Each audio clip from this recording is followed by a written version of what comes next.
Hey y'all, I'm Kyle. My pronouns are they, them, and I created and facilitate this continuing education course. I wanted to share the story with you about why I created this course. So about 15 years ago, roughly 2 years into my transition process, the understanding of transgender care was entirely different than it is now, in that while it wasn't new, it was still just entering our mainstream lexicon and mostly in the larger cities. And there was an expectation and assumption that if you were trans, you wanted to become the opposite gender, and that the order of things would be social transition, hormonal transition, and then surgical transition. This was the process. And the script was that one was born in the wrong body, had always felt this way, and would be straight in their proper gender. There's an entire history of how this came to be, and you'll learn about that in the course. So before I could start on hormones, I had to have a letter from a licensed therapist that basically stated I was of sound mind to make this decision. To receive this letter, I had to meet 3 requirements as laid out by the standards of care, which are linked below. And you'll learn more about the standards of care, where they came from, the DSM diagnoses, and how it's all connected also in the course. So the requirements in 2007 and 2008 were that you were at least 18 years of age, you understood the effects of hormones on the body, and that you either had a documented real-life experience of at least 3 months, and the real-life experience, it had its own list of criteria, or that you were in therapy basically for at least 3 months or longer as determined by the licensed therapist. So I knew of the standards of care before starting my process of seeking hormones, and by the time I began the process, I already checked all of these boxes. So I started seeing someone, an intern, because money. Susanna, I think she was called. I don't remember her last name, but I do remember her face and her short, cropped black hair. She was a white, cis, straight woman who used the term partner for her husband, which I found confusing at the time because I didn't understand the motivation for it. So the first 3 sessions, I didn't bring up my desire for hormones. I'm not entirely sure why. Maybe fear, maybe trust, maybe I didn't know how to. I do remember that thinking that since I checked all the boxes already, that maybe we should start with other things that were also important, like, my past trauma. But when I did bring it up, I think in the 3rd session, she didn't so much know how to respond, said she needed to speak with her supervisor first. And I said, that's fair. I understood that. And the following week, though, she comes back with the standards of care printed out. And I tell her I've been Kyle for a year and understand the effects of hormones, so I don't think I need to wait 3 more months. Her response is that isn't enough for her, that she needs to see me for at least 3 months to know that I'm not confused. I become upset about this because, of course, and she tells me that it feels like a rash decision. I say, but I've been living this way for a year, and she says, well, she's only just met me and she needs to know me for longer before she'll write my letter. I told her that was bullshit. At the time, I couldn't articulate why I felt so angry, just that I was angry. And I couldn't understand her position, the lack of education, lack of knowledge, fear of repercussions, the historical context that was informing all of this. These things I didn't understand. And I couldn't form the words besides that she sucked and that she was wrong. I expressed my anger, and she told me she wasn't a vending machine for anger, which, fair enough. I left and never returned. She called a few times. I didn't answer. I couldn't. I suppose I didn't know what I was meant to say. And that experience left me feeling quite rough and apprehensive about finding someone new. But some months later, someone suggested going to the local gay and lesbian center. They had a counseling center. They worked on a sliding scale. And I did figure that I could get help there because, gay people.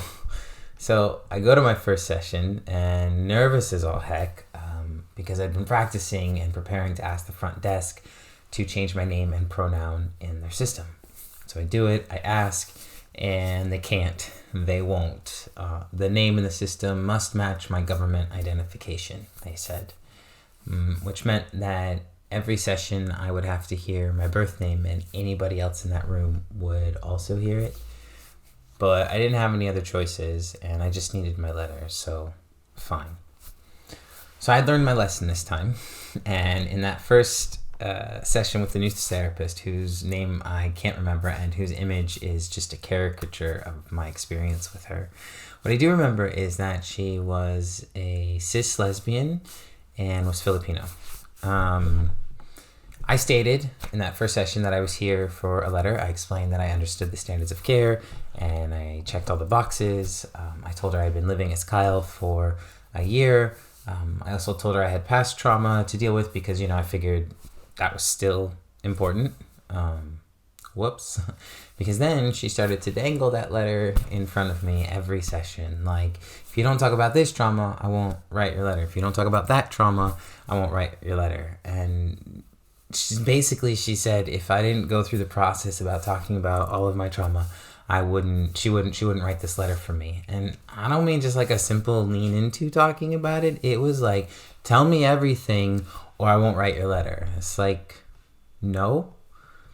So that in conjunction with my name and pronouns not being respected, I bounced after 4 sessions, and I ghosted her too.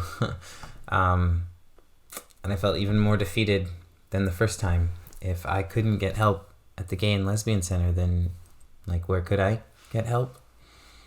So it took another very long time to find someone new. And what I remember most is how hard it was to hold on and find hope and reasons to breathe. It was becoming harder and harder to leave the house. I couldn't find a job, and I faced immense transphobia at the jobs I did find. I was in an abusive relationship, and I was losing my family. I mean, it was bleak, and all I wanted was to just live my life as Kyle.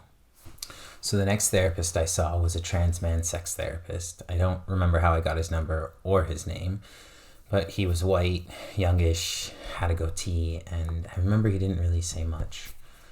And I truly thought I had finally found somebody who could see me and who could help me.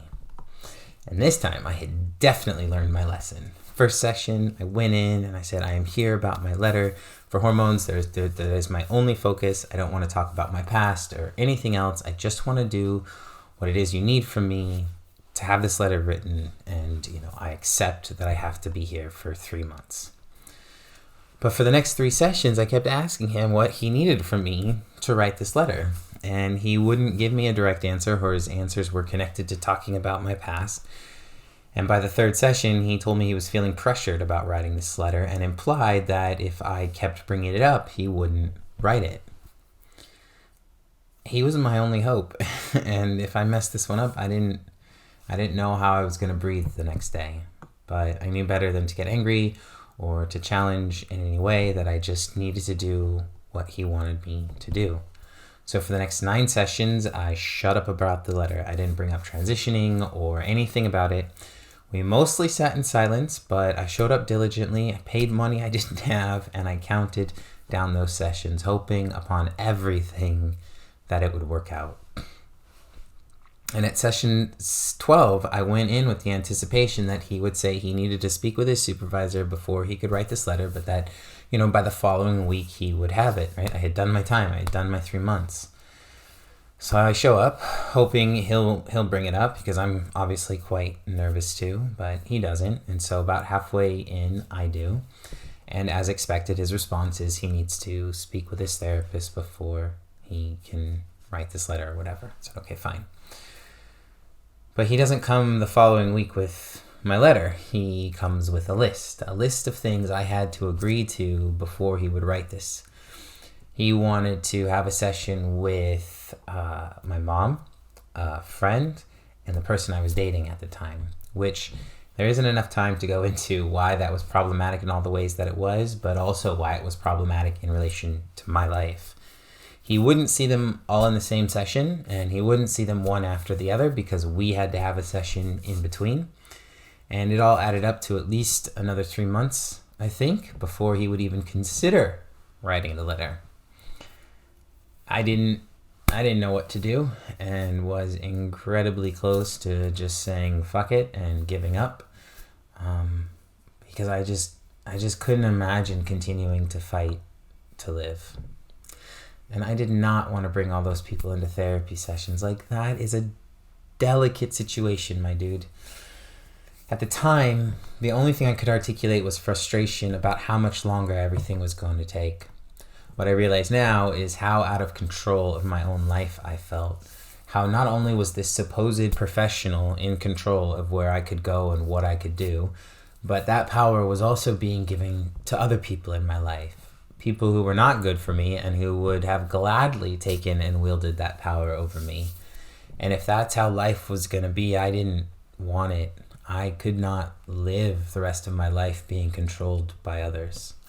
And it was like, if a trans man sex therapist couldn't help me, then really and truly, who could? And it was scary for a while. I was making plans to peace out, which didn't require much.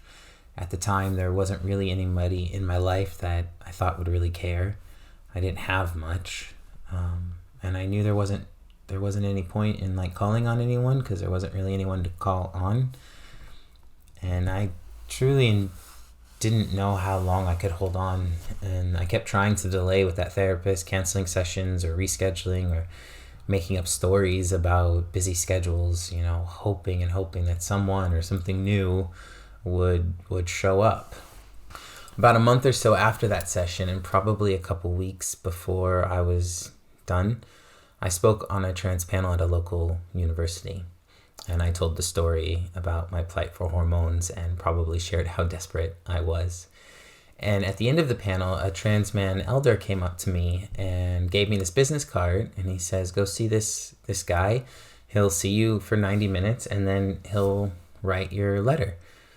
I hardly believed it, but he said, no, he's also a trans guy and I saw him too. So I said, okay, I might as well try. So I call up and he does have space to see me, but his rate is my grocery budget for 2 weeks. But I guess I figured that the decision between not continuing on and being a bit hungrier was a bit obvious. So I made an appointment. And true to word, this beautiful and amazing man sat with me for 90 minutes. I said whatever I said, and he says, go home, write your letter, and send it back to me. I'll review it and sign it. I nearly hugged him, and being hungry, it's never felt so good. I never saw that sex therapist guy again. I just stopped showing up. He called a few times. I didn't answer. I suppose that's a pattern of mine. But I took that letter and got what I needed and found reasons to live and breathe again. So during this time, I was also beginning my career as an educator and facilitator. I learned about continuing education courses and that therapy programs didn't really teach their students about working with trans clients. And I knew that I wasn't the only one experiencing this. And as a light-skinned transmasculine person, there was so much I didn't face or experience because of privilege. So I developed this course because trans people, like everyone else, need support. Because the idea that someone else might get that close to the edge or go over it hurts my heart. Because we are still fighting for our right to exist and to live.